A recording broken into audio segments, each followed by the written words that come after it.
శ్రీకాకుళం జిల్లా ఆంధ్రప్రదేశ్ రాష్ట్రం ఎస్సీ ఆది ఆంధ్ర కులాన్ని గతం మాదిరిగానే ప్రస్తుతం కొనసాగించాలి అని ఎస్సీ వర్గీకరణ అమలు చేయాలి అని ఈ సందర్భంగా తెలిపారు. అనంతరం రాష్ట్ర ఎస్సీ కమిషన్ చైర్మన్ బృందాన్ని వినతిపత్రం సమర్పించారు. ఈ సందర్భంగా ఆది ఆంధ్ర జిల్లా కన్వీనర్ ఎర్ర చలపతిరావు మాట్లాడుతూ ఎస్సీ వర్గీకరణను అమలు చేయాలి అని దీనివల్ల సామాజికంగా, ఆర్థికంగా, రాజకీయంగా వెనుకబడిన మాలాంటి ఉపకులాలకు ప్రయోజనం చేకూరుతుంది అని అభిప్రాయపడ్డారు. ఆది ఆంధ్ర ఉపకులాన్ని ఎస్సీగా గతంలో చెల్లప్ప కలెక్టర్ కార్యాలయం నుండి నేటి వరకు కొనసాగుతుంది అని వాటిని అదే స్థానంలో కొనసాగించాలి అని అన్నారు.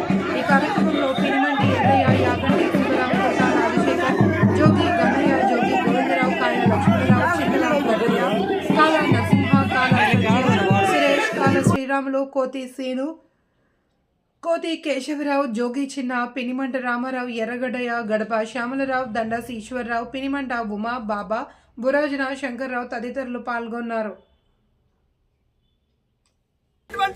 వినతి పత్రాల గురించి, ఎస్సీ వర్గీకరణ ఆవశ్యకత గురించి మహాజన్ సోషలిస్ట్ పార్టీ ఆంధ్రప్రదేశ్ రాష్ట్ర అధ్యక్షులు డాక్టర్ వైకే విశ్వనాథన్ గారిని 2 నిమిషాలు మాట్లాడవలసిందిగా కోరుతున్నాం.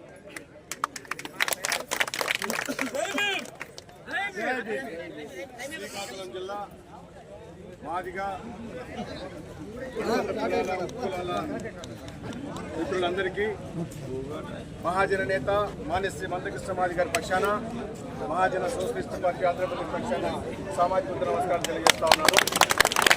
గత 30 సంవత్సరాలుగా మన అధినేత మాన్యశ్రీ మందకృష్ణ మాది గారి నాయకత్వంలో మనమందరం కూడా ఎవరైతే షెడ్యూల్ రిజర్వేషన్ల వర్గీకరణ కావాలని డిమాండ్ చేస్తున్నటువంటి 52 కులాలు మనమందరం కూడా కలిసికట్టుగా పోరాటం చేయడం వల్ల ఈరోజు సుప్రీంకోర్టు ద్వారా రాష్ట్ర ప్రభుత్వాలకు మరి ఆర్డర్ తెప్పించుకొని ఈరోజు ఆంధ్రప్రదేశ్ రాష్ట్ర ప్రభుత్వం ఇచ్చినటువంటి శ్రీ రాజీవ్ రంజన్ మిశ్రా గారి కమిషన్ మొట్టమొదటిసారిగా మన శ్రీకాకుళం జిల్లాకు రావడం జరిగింది.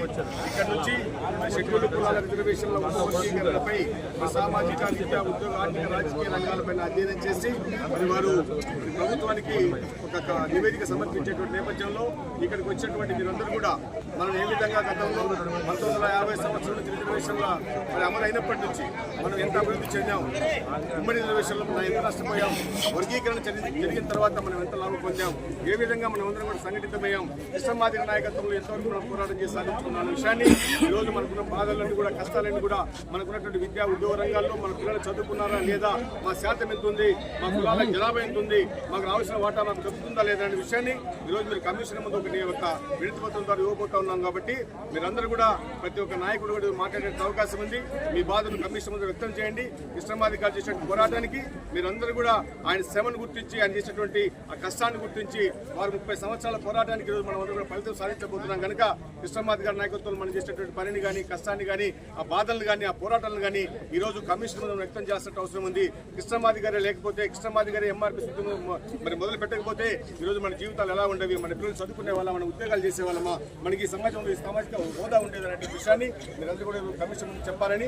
ఇప్పటికే దాదాపు 11 గంటలు అన్నారు, 11:45 నిమిషాలు అయింది. కనుక మీతో ఎక్కువసేపు ఉపన్యసించకుండా మీరందరూ కూడా కలిసికట్టుగా రావాలని చెప్పని మనమందరూ కూడా ఈరోజు రాజీవ్ రంజన్ మిశ్రా గారి కమిషన్ మనందరూ కూడా మన వాదనలు వినిపించాలని చెప్పి మీ అందరికీ కూడా స్వాగతం చేస్తూ ఈ రోజు వచ్చినటువంటి రాజీవ్ రంజన్ మిశ్రా గారికి మనందరి పక్షాన ఐక్యంగా ఈ రోజు వాళ్ళందరూ కూడా మనం స్వాగతం పలకాల్సిన అవసరం ఉందని చెప్పి కూడా తెలియజేస్తూ స్వాగతం, సుస్వాగతం, స్వాగతం, సుస్వాగతం.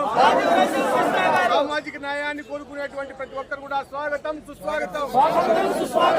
రాజీవ్ రంజన్ మిశ్రా గారికి, రాజీవ్ రంజన్ మిశ్రా గారికి, రాజీవ్ రంజన్ మిశ్రా గారికి మాదిగ ఉపకులాల ఐక్యత, మాదిగ ఉపకులాల ఐక్యత, కొడాలి మాదిగల ఐక్యత, కొడగలి మాదిగల ఐక్యత, ఆది ఆంధ్రుల ఐక్యత.